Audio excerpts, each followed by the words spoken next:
Hello! Andito na naman ang isang OFW na magbabalita sa inyo sa larangan ng showbiz at ang pag-uusapan natin ngayon guys ay walang iba kundi si Gabby Concepcion. Update lang ito kay Gabby Concepcion guys dahil nga na-meet niya muli ang kanyang mga dating director at gulat na gulat ito. Tinatanong siya kung saan siya galing, ay galing siya sa workshop dahil nga may teleserye siya sa JMA.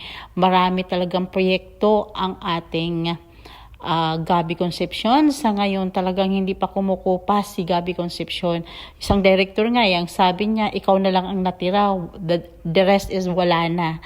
So ibig sabihin talagang nanatiling demand ang ating Gabby Concepcion. At nga tinanong kung wala bang movie, ang sabi nga niya may nag-o-offer sa kanya ng 2 movie, ay tinanggihan niya ito dahil medyo hindi niya gusto yung istorya ng movie. Namimili na talaga siya ng mga movie, hindi na basta-basta niyang tumatanggap ng kahit ano na lang istorya sa movie. Yung bang napupulutan daw ng aral ang gusto niya.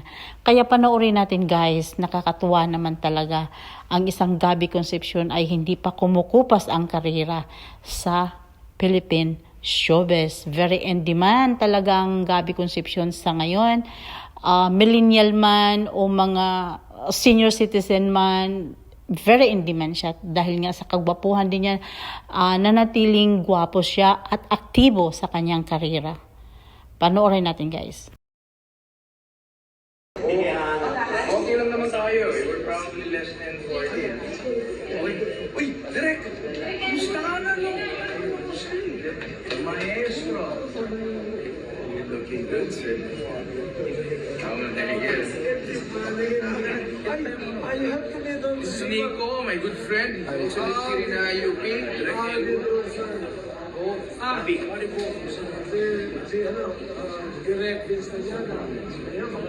Direct George.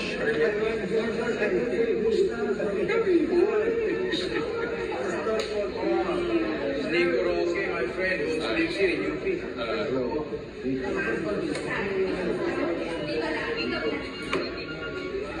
Dali tayo gagawa. Kambang. Pero, nasa tayo.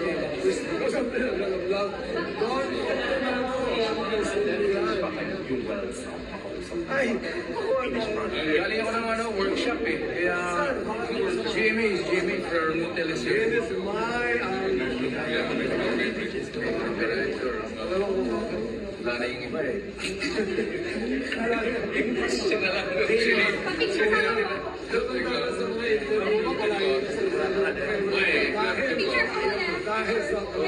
Yaman naman siyempre, mag-review this week. When you're leaving already, before you leave, let's have a picture together. Then maybe we can go to New York and bring this there. Yes po.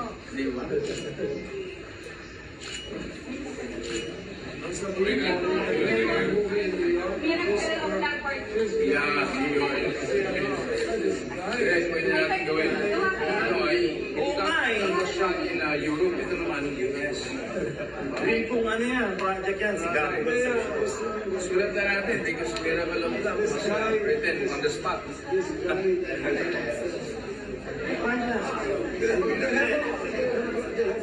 Gabby, this is the president of AMAS, si Miss Liz Conrado.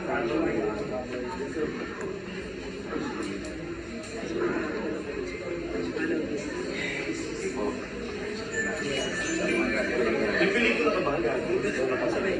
Ngayon wala pa, serye. Oo. Merong mga offers sa akin, pero pinapasok ko yung script. Isa na, 2 na, third down na yung isa. Parang, it's not for me. Serye, direct. Hindi kasi ang FAMAS will be venturing to the first FAMAS for TV awards. There you go.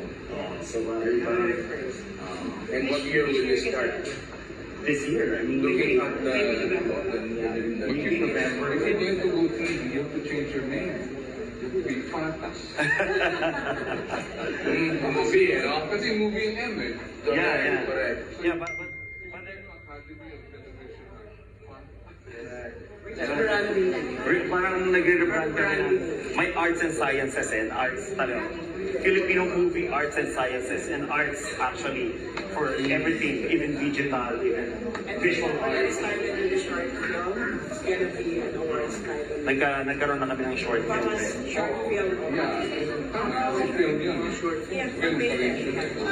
Wala kang makapasok ng tayo sa bigyan. May entry ka na yung sa TV. Baka kaya Oo, I mean, kung akala ko gagawa tayo ng short film. short film. Ang maganda, may aral. Short siya, may aral siya.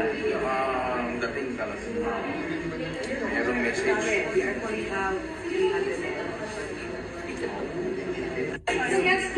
Yan ang update ng ating Gabby Concepcion at sana naman ay pagkatapos ng eleksyon ay matuloy na ang kanilang movie kasama na ang